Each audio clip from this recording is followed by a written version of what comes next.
Miss Kayla Estrada, abay umaming nai-intimidate na makatrabaho ang aktor at aktres na ito. Sino nga ba ito? But before that, if you haven't subscribed yet to my YouTube channel, please don't forget to like, share, and subscribe at hit mo na rin ang notification bell for more showbiz updates. Bago tayo of course magpatuloy sa ating updates for today's video, nais ko pong pasalamatan kayo for always watching and trusting this channel. Thank you so much sa inyong laging panonood at palagi ang pagsubaybay sa mga updates po natin. Maraming salamat po. Isa sa mga usap-usapan ngayon sa mundo ng showbiz ay ang naging pag-amin ng aktres na si Kayla Estrada na hanggang ngayon ay nakakaramdam pa rin siya ng kaba sa idea na makatrabaho ang kanyang mga magulang na parehong veteranong artista, sina Janice de Belen at Jan Estrada. Sa isang panayam, inamin ni Kayla na bagamat proud siya sa kanyang mga magulang at malaki ang respeto niya sa kanilang talento, hindi pa rin niya maiwasang makaramdam ng matinding pressure kapag naiisip niyang makasama sila sa isang project. Ayon sa kanya, tila ibang antas ng hamon ng pag-arte kaysa ang pagtatrabaho mo mismo ay iyong mga magulang na matagal ng haligi ng industriya. Ang kanyang tapat na pag-amin ay nagbigay ng bagong perspektibo sa buhay ng isang artista na ipinanganak sa isang sikat na showbiz family. Hindi maikakaila na likas na malapit si Kayla Estrada sa mundo ng entertainment. Anak siya ng dalawang kilalang personalidad sa industriya na si Janice de Belen at Jan Estrada na parehong nagkaroon ng mahabang karera sa telebisyon at pelikula. Sa loob ng maraming dekada, napatunayan ng kanyang mga magulang ang kanilang galing sa pag-arte.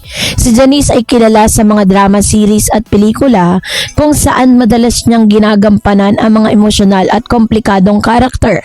Samantalang si Jan Estrada naman ay naging tanyag sa mga sitcom, drama at maging sa mga action roles. So dahil dito, lumaki si Kayla sa isang kapaligiran kung saan ang showbiz ay bahagi na ng pang-araw-araw na buhay. Gayunpaman, hindi agad-agad niyang pinasok ang industriya. Katulad ng maraming anak ng celebrity, kailangan din niyang pag-isipan kung nais ba niyang sundan ang yapak ng kanyang mga magulang. Sa kalaunan, nagpasya siyang subukan ng pag-arte, ngunit nais niyang gawin ito sa sarili niyang paraan. Isa sa pangunahing dahilan kung bakit nakakaramdam ng kaba si Kayla sa idea ng pakikipagtrabaho sa kanyang mga magulang ay ang pressure na dala ng kanilang reputasyon. Ayon sa kanya, hindi maikakaila na napakataas ng expectation ng publiko kapag nalaman niyang anak siya ni Janice de Belen at Jan Estrada. Natural lamang na ihambing siya sa mga tao sa kanyang husay at karanasan. Sa kanyang panayam, inamin ni Kayla na minsan ay naiisip niya kung kaya ba niyang maabot ang parehong antas ng talento na ipinakita ng kanyang mga magulang sa loob ng maraming taon. Sinabi niya na ang idea ng pag-arte kasama ang kanyang mga magulang ay tila sobrang pressure para sa kanya. Sabi niya, I am super scared. They are my parents and I've never merged my working environment and my family. Pahayag niya sa panayam. Para kay Kayla, magkaibang mundo ang pamilya at ang trabaho. Kaya kapag pinagsamang dalawa, nagiging mas komplikado ang sitwasyon.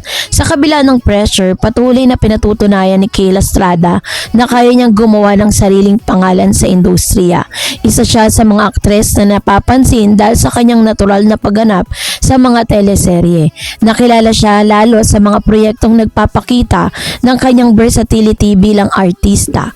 Isa sa kanyang mga naging proyekto yung seryeng What Lies Beneath kung saan nakasama niya ang ilang kilalang artista sa industriya. Ang naturang mystery trailer series ay umiikot sa kwento ng 4 na kababaihan na naharap sa mga lihim at trahedya matapos ang isang insidente na nagbago sa kanilang buhay. Sa proyektong ito, pinakita ni Kayla na kaya niyang makipagsabayan sa mga batikang aktor at aktres. Ipinaliwanag din ni Kayla ng kanyang kaba ay hindi dahil sa kakulangan ng tiwala sa sarili, kundi dahil sa matinding respeto niya sa kanyang mga magulang. Ayon sa kanya, matagal na niyang kilala ang ugali ng kanyang mga magulang mula sa kanilang mga facial expressions hanggang sa kanilang mga reaction kapag may hindi sila nagugustuhan. Dahil anak siya ng 2 aktor, kabisado na niya kung paano umarte at mag-react sa iba't ibang sitwasyon. Ito ang dahilan kung bakit naiisip niya na mas magiging mahirap para sa kanya na umarte kapag sila ang kasama niya sa eksena.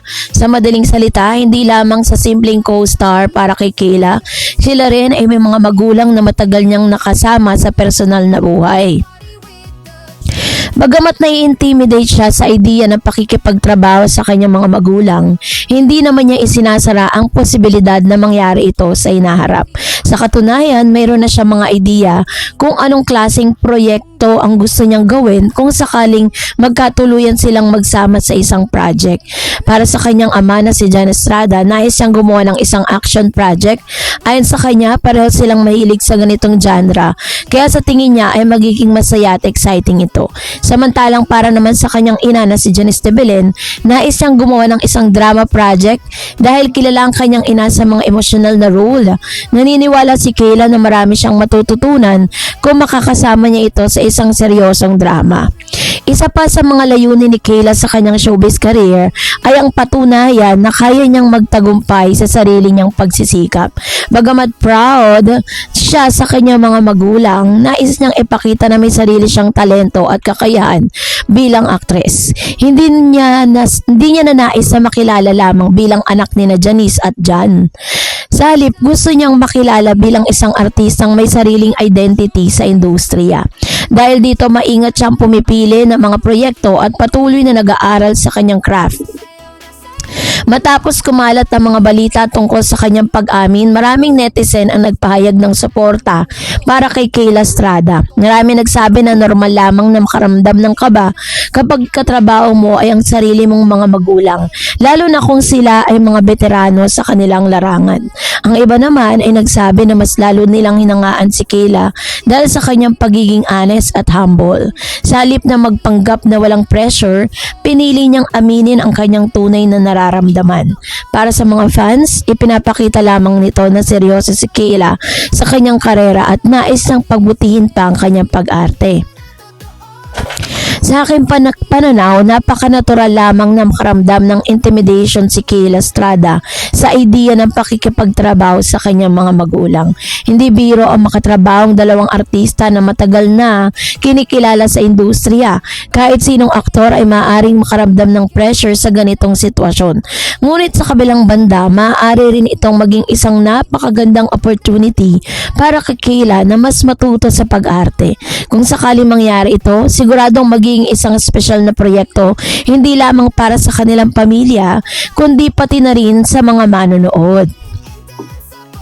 So dahil po dito, inaasahan ni Miss Kayla Estrada na sa mga susunod na panahon ay iahanda niya na yung kanyang sarili para po ma-overcome yung intimidation na kanyang nararamdaman.